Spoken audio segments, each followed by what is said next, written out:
Good morning, golfers. Back in Studio 18 for Rule 11. It's still a little chilly outside, so we're staying in where it's warm. Rule 11 talks about a ball in motion that accidentally hits a person, an animal, or an object. So we're going to walk you through a few scenarios here. The first one is if a ball in motion actually hits a person or outside influence. Basically, there's no penalty to anybody in this situation. One exception, though, would be is if I'm putting on the putting green and I hit my putt and it hits another ball on the putting green that's actually on the green, the other ball's on the green, then I'm going to get a two-shot or a general penalty in that instance, and I'm going to play the ball as it lies. The other ball would be replaced.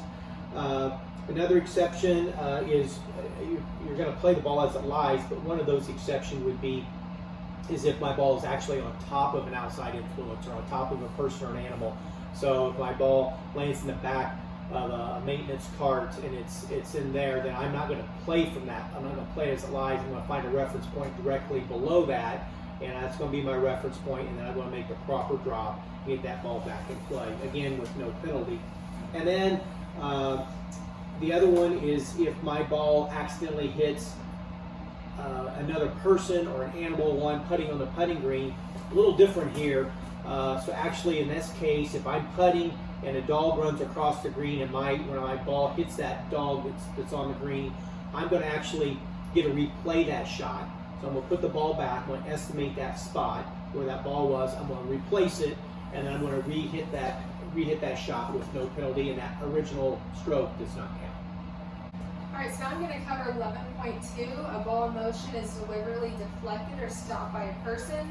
So this rule applies only when it is known or virtually certain that a player's ball in motion was deliberately deflected or stopped by a person. So two examples of this would be a person deliberately touches the ball in motion, or let's say the ball in motion hits an equipment. So if a player positions his clubs, behind a bunker where he could potentially, if he hit a really bad shot, it could stop the ball from going into a penalty area or something. You're not allowed to do that. So both of these cases, the player would receive the general penalty. Then what do we do if we know, if we're virtually certain or we know that a ball in motion was deliberately deflected or stopped?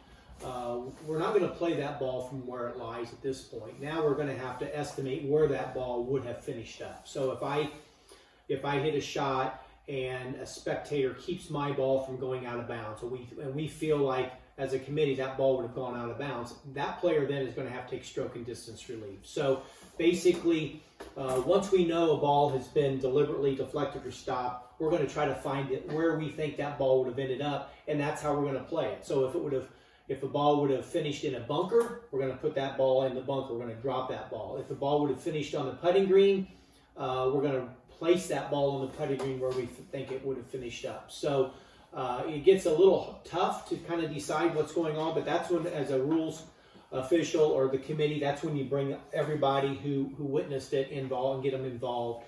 So we try to make the best possible call we can make.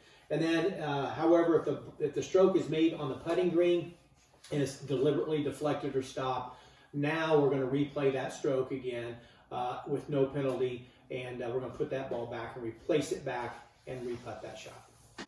That wraps up Rule 11. We'll be back next with Rule 12, bunkers.